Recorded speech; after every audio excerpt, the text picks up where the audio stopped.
Thank you. Thank you and good morning. It's always nice for me to see you and visit schools.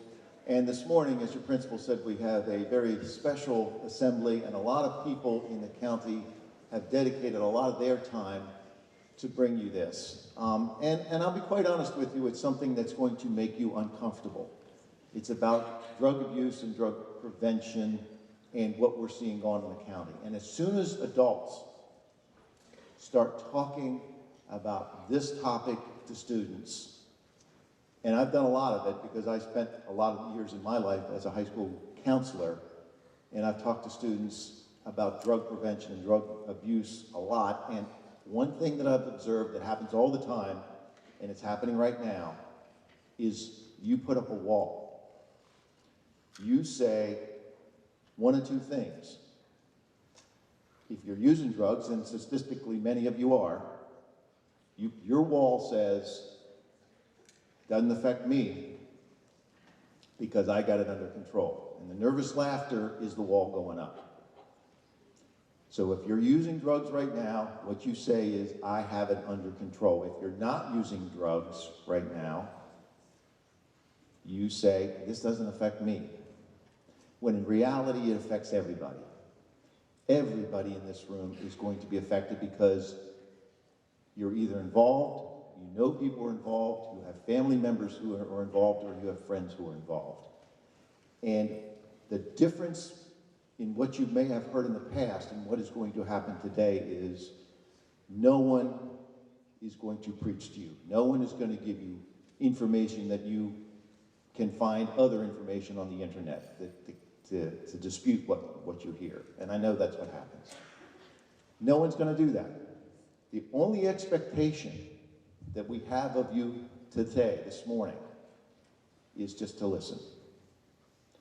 Try to put down the wall, listen to the information that you're given. You're going to hear from the law enforcement side. You're going to hear from people who have been in your seats not too long ago and had that wall up at one time. And you're going to hopefully walk away with some information that can help you. That's it. That's the only expectation we have of you this morning. Sit, listen. We hope you can walk away with something. So with that, we're going to start off with a reenactment of something that I hope that many of you have not seen, but has happened in Carroll County. With that, let me introduce Foolproof.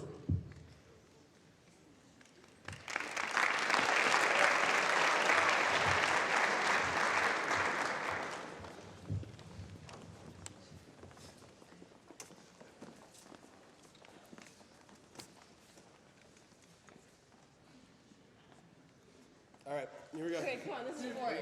Come on, here. What? This is a special beer. Down the hatch, let's go. All right, you guys give me some water. Shoot some water. So, you feelings? Water. Drinks are over here. Okay. Come on. Just water. I got it. Calm down, dude. Thank you. All the drinks are over All right, ready? Do it. Okay. Oh, Mark, dude, Yeah. come on. This is a special case of beer, all right? This is my dad's friend. Nice. You're so excited. I know. Oh my gosh. You just Sorry, need you to gotta do calm something down. else. No, but seriously. Sure, So, do you know when Sam's getting here? Sam, you're freaking out about this way too much. I just would rather stay home and like watch Netflix or something. You need to chill. And with all the rules and your parents and all that stuff in school, you just need to relax. This is gonna be fun. Netflix is relaxing. Come on, can we just go home? No, you need to get out. You could use this and you don't have to do anything you don't want to. Plus, I want someone to go with me. Okay, fine, cool. Just for a little bit, okay? Just chill. Hey, Hey! Sam, what are you doing here?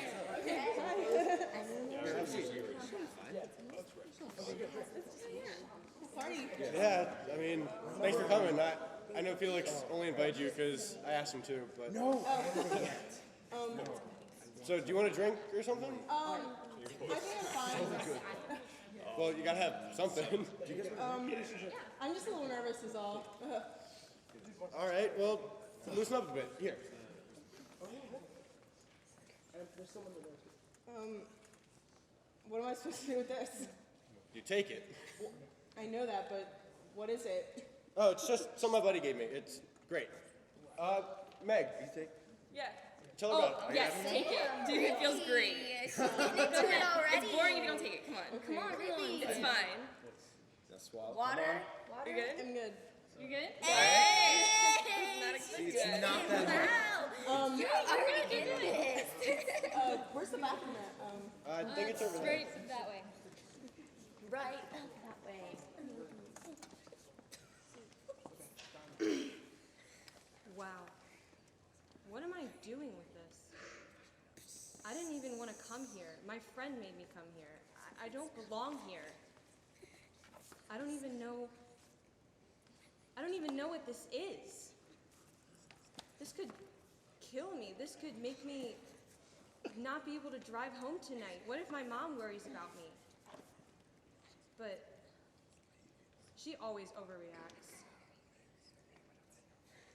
She doesn't even care. I mean, sometimes I go out and she doesn't even ask where I am. She's so different. I should just take it, because maybe it'll make everything feel better. Like, it's just gonna take away everything that I am freaking out about. I never let myself have fun. I'm just gonna do it. Wait. I can't. I can't. This is so not me. I shouldn't have come here at all. I'm just gonna put it in my pocket and pretend that I took it, and I hope that they think I'm still cool. Okay. Hey, Sean. Yeah. How you feeling? Ridiculous. Like, great. this is fun. Like, real, just chill. Like, it's ridiculous. Like, do you even know You what okay? It's fine. Do you need to like? I'm just gonna go outside. Meg, where are you going? Meg? Oh my god! Get her Why is she saying? Dude, get her up. Mark, can you wake her up so much? My parents will kill me. What did she Took have? that pill. She took that pill. Cameron, what did you get? What did you? I don't know. Sam, did you take it?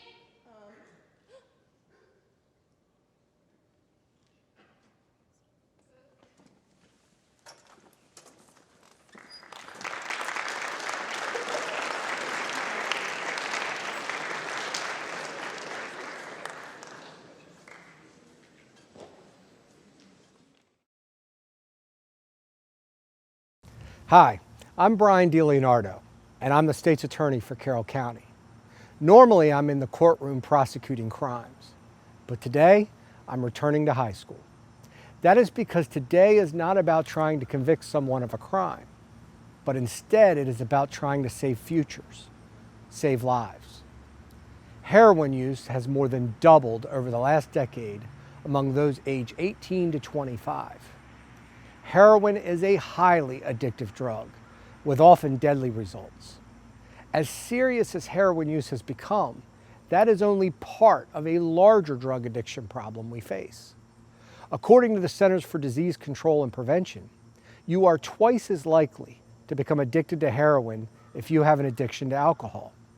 You are 3 times as likely to become addicted to heroin if you are addicted to marijuana. You are 15 times more likely to develop a heroin addiction if you are addicted to cocaine.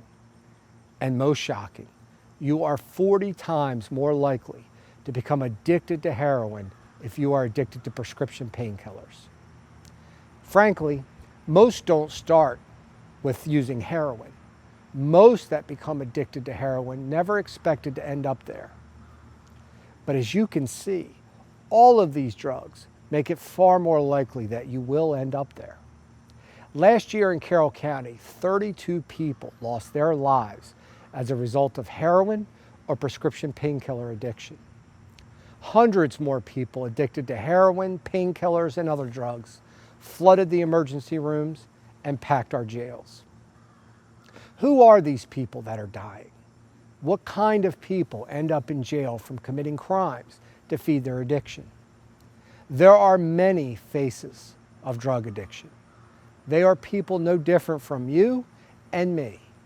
They are mothers, fathers, brothers, sisters, best friends. Some of the young people that have died were star athletes, Eagle Scouts, honor roll students, or members of the band. Sadly, drug addiction does not discriminate, and it is very unforgiving. You will now hear one story of the painful consequences of drug addiction. While tragic, it is sadly not a unique story in this county. That is why, if you know someone that is addicted to any drug, encourage them to reach out for help. Together, we can make sure that our next video is not about someone you know and love.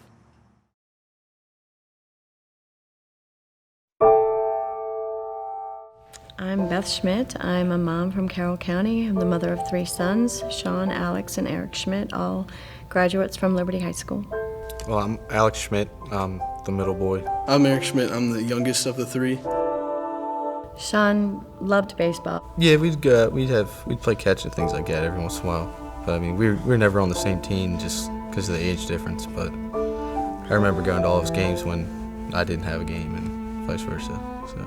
Very artistic and very, very talkative, and everybody's friend, even when he was little. I didn't know anything about heroin. I didn't know anybody who ever used heroin. So I guess I did talk to him about some of the drugs, and this is one that he assured me that he would never use. Little did I know the reason why he was assuring me of that is because he had already started using. It was very surprising just to know that, I mean, we always learned about it in school, but it's not something that you ever think about actually happening with your family. So he ended up moving out after his senior year, in the summer of his senior year. When I first noticed that he was using heroin, he was living at his girlfriend's house at the time, and he came home over one day just to visit and say hi. And he was always a really skinny kid, but he just looked really, really skinny and didn't look good at all. He did get in trouble at one point in time, and he ended up going to Junction, and he had to go to Junction for a couple of classes after school, and I kind of thought that was, that was it. It wasn't going to be a lifelong thing.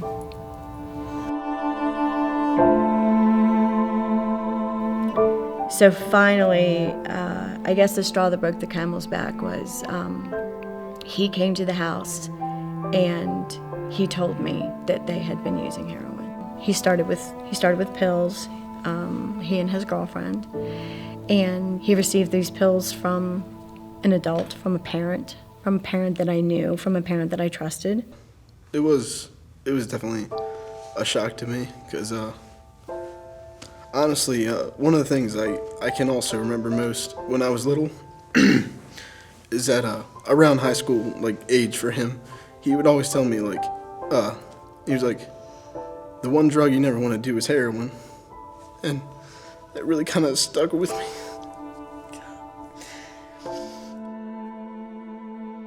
Now we need to work on saving your life, because this isn't, I told him, you don't see a lot of old heroin users, and there's a reason for that. What he had been doing is he had been using daily for 4 months. I don't know exactly when the heroin took over from the pills. So then we finally got him into inpatient. He was accepted into a 28-day program where they ended up keeping him for 11 days. He fought for his life very hard for that 11 days. Tested again at the outpatient, and she looked at Sean and she said, and it was for opiates, so we don't know if it was heroin, we don't know if it was Suboxone, we don't know what it was. And she said, you know what this means, don't you? And he said, yes. And she looked at me and she said, and you know what this means. And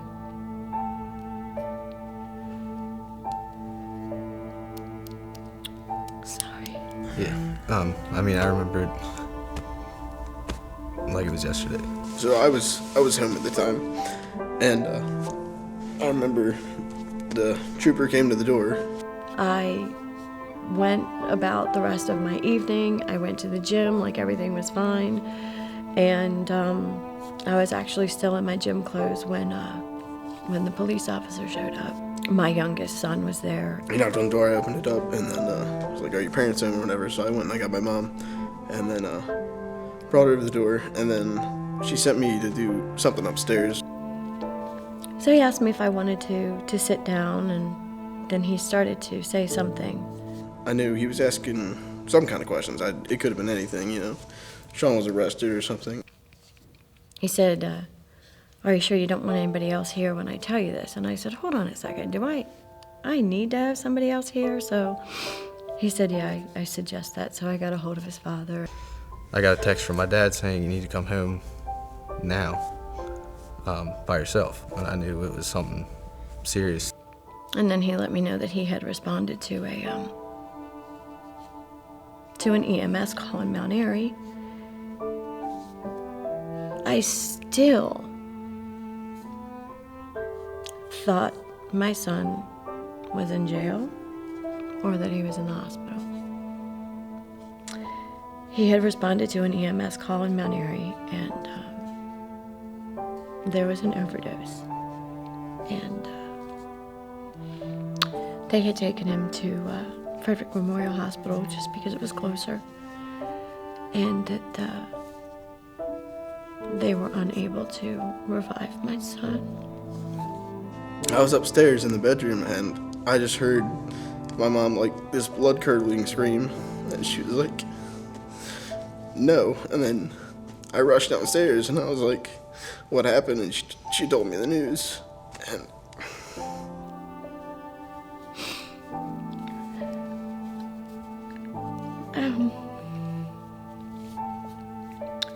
one of the EMTs was young and worked on him for over 55 minutes. They shot him with Narcan. Maybe 2 or 3 times. But it was too late. And I just remember walking inside and everyone was in the kitchen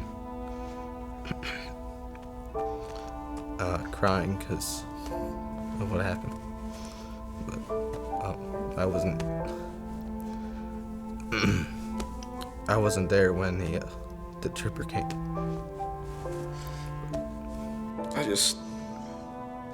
It was the biggest shock. Yeah, and then it was just me, my mom, my dad, and we were all crying, and then he walked through the door, and there was 4 of us. So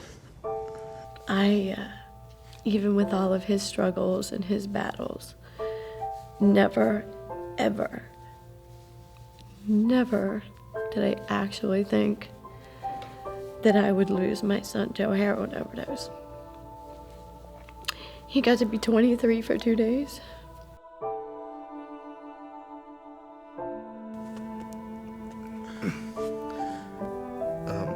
Probably the first thing I'd say was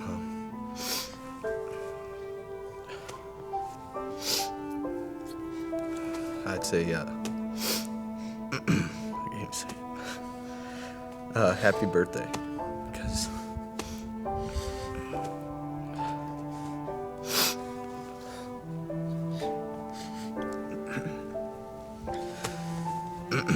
it all happened 2 days after his birthday, and I never got the chance to see him, to tell him. And that was really just the first thought to my mind when it all happened, was I didn't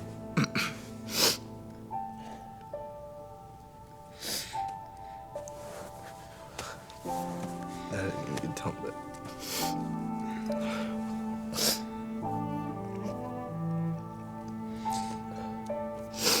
But we do miss him. And of course, we wish he was still here. You know, it's time to do what you need to do so that you can live the life that you deserve to live. And unfortunately, he didn't get that chance, and he was the 13th kid between the 2 high schools in our area to die within that 13-month period. on this list that I share with me when I talk. And I want kids to realize they don't want to be on this list. The first time I spoke, this list was only this long, and it just continues to grow, and I don't want it to grow anymore. So that's what this list represents, is a straight A student, a football player, my son. There's at least 30 on this list now. And Sean hasn't been gone for a full 2 years yet. And he didn't want to be that person. He drove kids. He drove them to rehab. Some of those miles that I was accusing him of, he actually was driving other people to rehab, I would find out later. He would drive them to meet their probation officers. Sean helped everybody, but in the end couldn't help himself. The high is not worth losing your life or hurting everyone around you. It eventually takes over. It's no longer something that you want to do. It's something you have to do.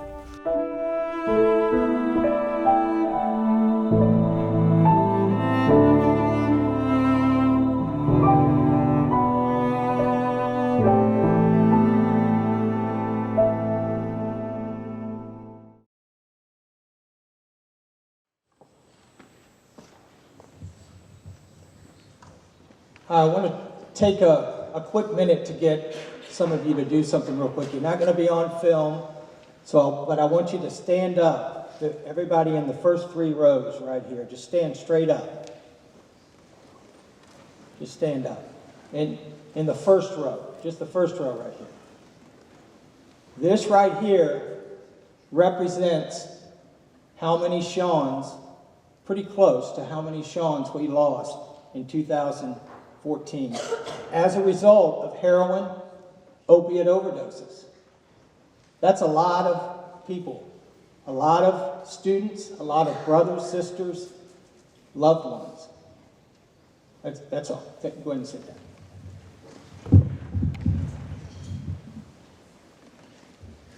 My name is Tim Weber. I'm the Drug Treatment and Education Liaison for the Carroll County State's Attorney's Office. I'm also a person in long-term recovery from heroin addiction. November 8th, 2003 was when I put down drugs and alcohol of all kinds completely, and I've been clean and sober ever since.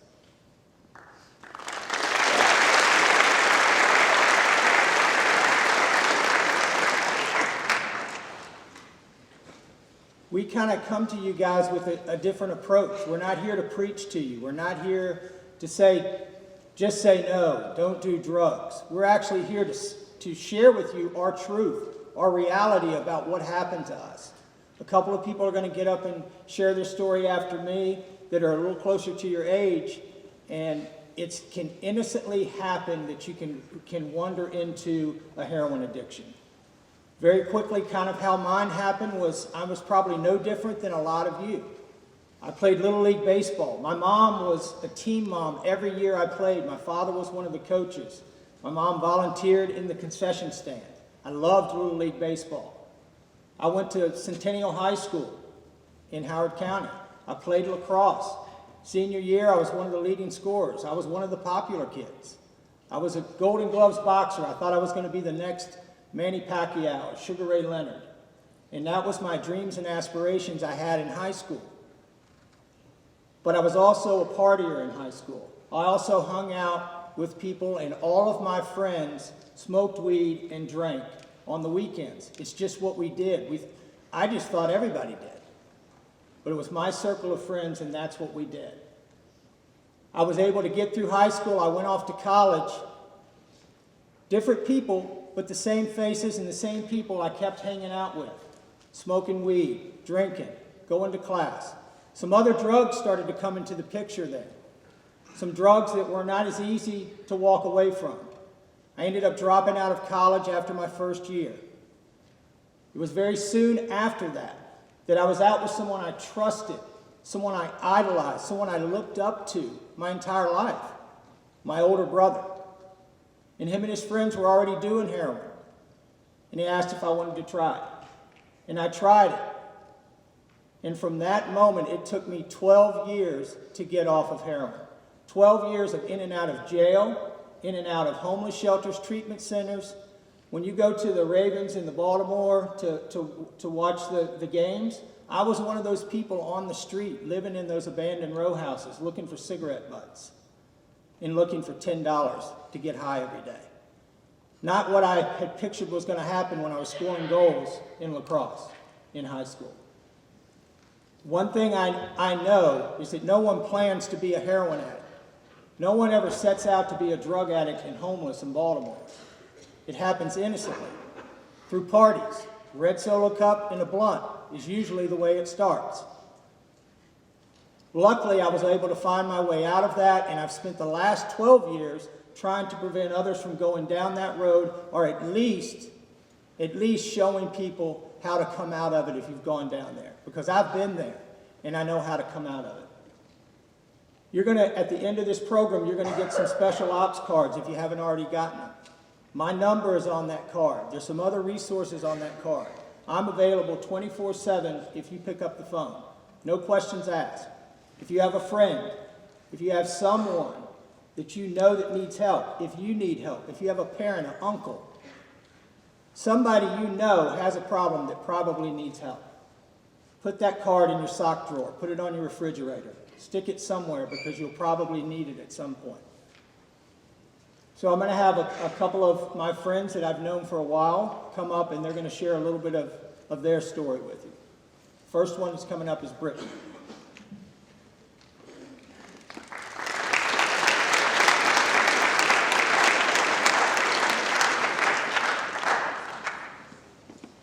Hi guys, my name's Britney. I'm also a person in long-term recovery from heroin addiction.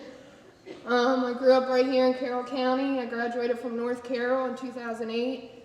Growing up, I played softball. I got good grades. I wanted to be a nurse. I actually went to Career and Tech Center for nursing and graduated. Growing up, I was exposed to drug and alcohol from an early age, so for a long time, I was scared to death to touch any of it. It scared the crap out of me. So I didn't take my first drink till I was a senior in high school. You know, I started drinking and smoking weed, and still going to Career and Tech in school and getting good grades. Got into some harder drugs, like Tim said, and wound up graduating high school early at 17 to go to rehab for the first time.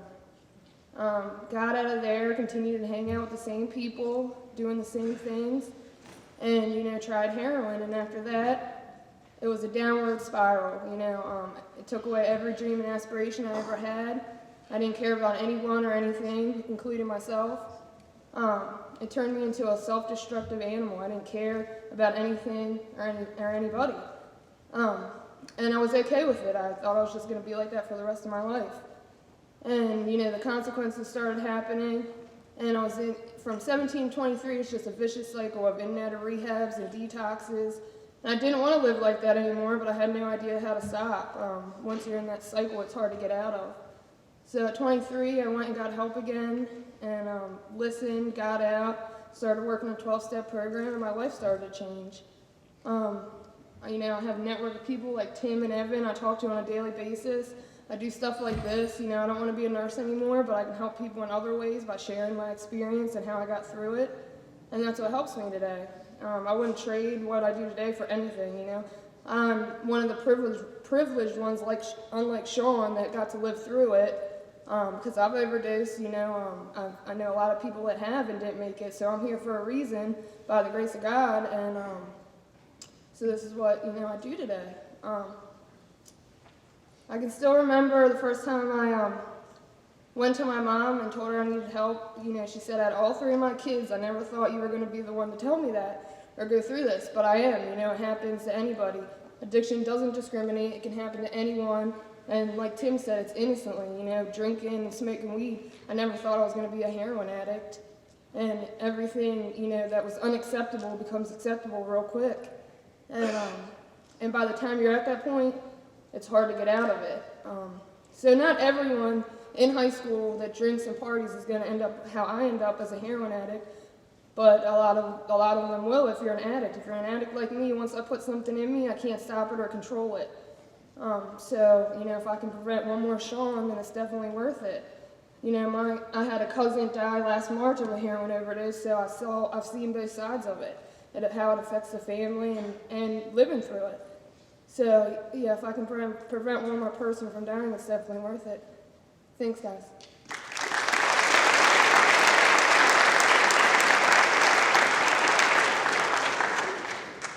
Now, next person I have coming up is another good friend of mine, Evan.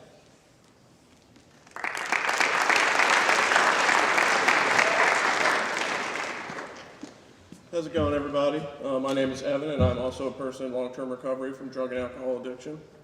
I want to thank Tim and the State's Attorney's Office School for giving me this opportunity to talk to you guys for a few minutes about, you know, how I became a heroin addict. Growing up, I was raised in a relatively normal middle-class family. I was the youngest of three. From a very young age, I mean, I saw drinking.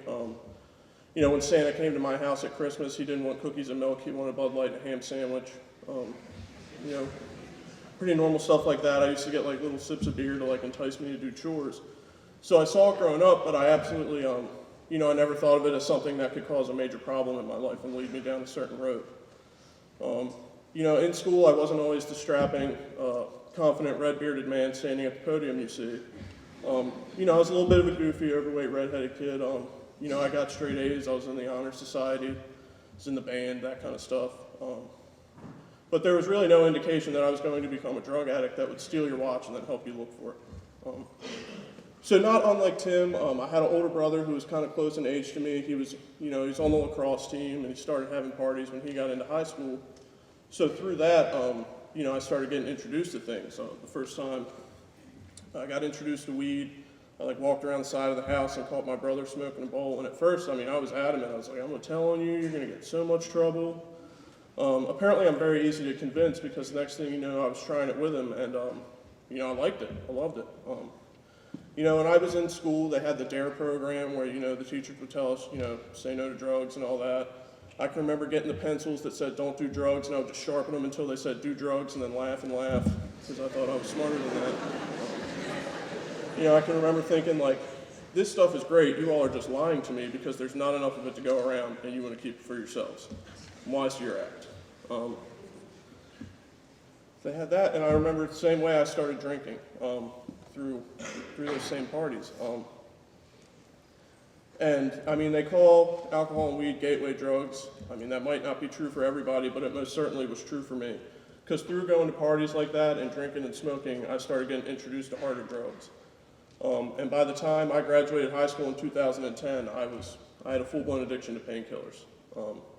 And I can remember thinking, like, I'm never going to be an addict. Like, you know, I have this under control. You know, I thought, like Steve said at the beginning, you know, that wasn't going to be me.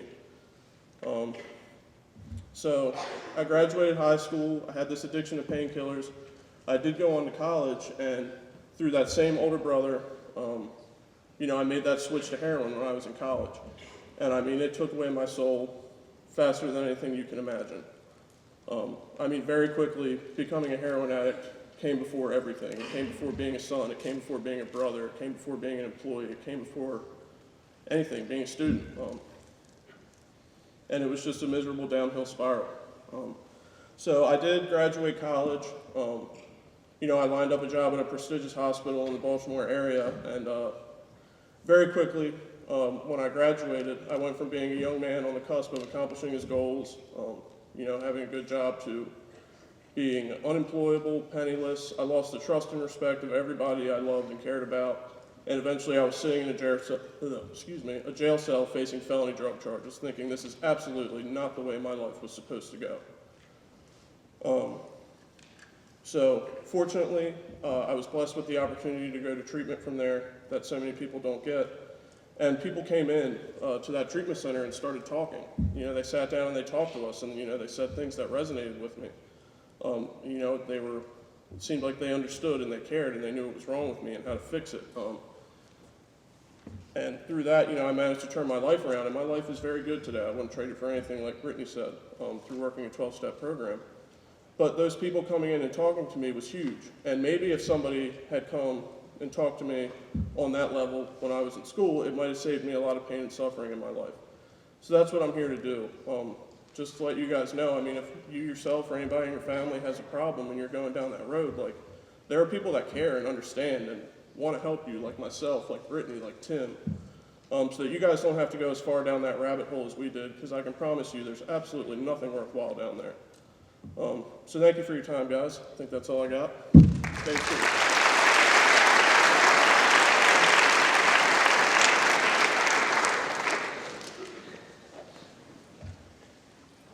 I want to really thank you guys for listening and paying close attention to us when we share our story. It's not always easy to get up here and share a story like that, but it's the truth and it's real, and we are available if you need anything. So take advantage of those cards. The next person I have coming up is my boss. He's the Carroll County State's Attorney. It's Brian DiLeonardo, and he's really doing a lot to help get this message out. And he's opened the avenue for me to be able to do stuff like this. And so I really appreciate everything that is going on with that. Mr. Brian DiLeonardo.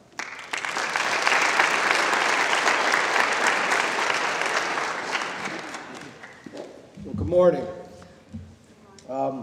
I first want to really thank from Tim to the Schmidt family in the video that you saw, Brittany, Evan.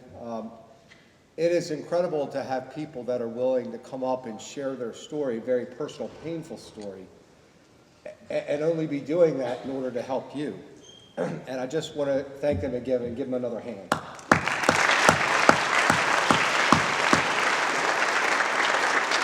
I also want to take this opportunity. We have been doing this all around the county, and I'm very appreciative to the Carroll County schools, Superintendent Steve Guthrie for partnering with us to get this message back out.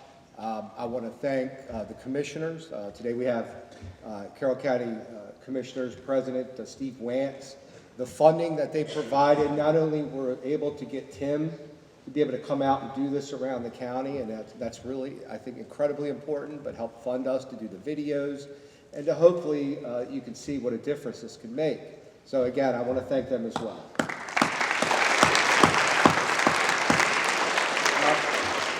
The entire point of this, again, was not to preach. It was, you're all going to make choices.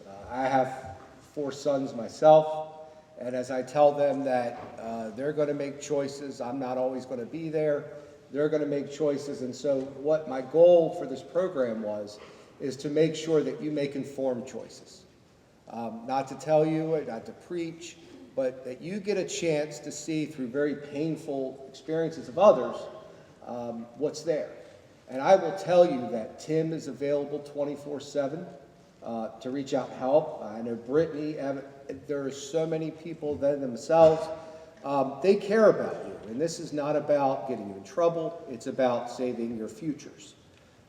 It is painful to me every time I get notified of another overdose death. You know, the story that you saw about Sean and the pain that they see, I get to see that when these overdose happens. And that's what this is about, and that's why the treatment is there for you. And so I really urge you, if you know people that have help, if you have trouble, we've had students in other schools that came forward and got help. It is literally, my job in this is not about trying to get you in trouble. You call and you will get help, and we will make sure that we do that for you. So please take those cards, take them with you. If you need it, reach out. Another thing that we did, as you'll see below, is a drug identification board. That's primarily be in your health department, so again, in your health classes, so that you can hopefully see some of those things that you may see with friends, or you may want to be curious as to what it looks like. It really is about education and being informed and making informed choices, and we'll give you that information so that you can do that. So I really appreciate your attention today. I know it's difficult. I can tell you I've seen that video so many times, and every time I see it is incredibly painful and difficult, because it's not only I know Beth Schmidt and what she's been through and her family's been through, but I also know how many other families have been. And I will tell you, your families would be the same way if you got on a path that Sean did. With that, as you know, we also, as part of the funding, held a drug poster contest, drug awareness poster contest. The money from that is actually, that we do as prize money, is from drug forfeiture proceeds. And that's how we do this. We are doing a winner from every high school in the county. And then what we will do is we will announce a countywide winner. So we're going to have a winner announced shortly from your school that will receive a $250 check from us. And then ultimately we will have a countywide winner that will be $1,000 that will be selected from all the school winners. We will then use that as a way to get out and promote the message, because we need you to be part of this. It can't be just us trying to deal with the overdose problem. It has to be you as a partner, and this is one way that we do that.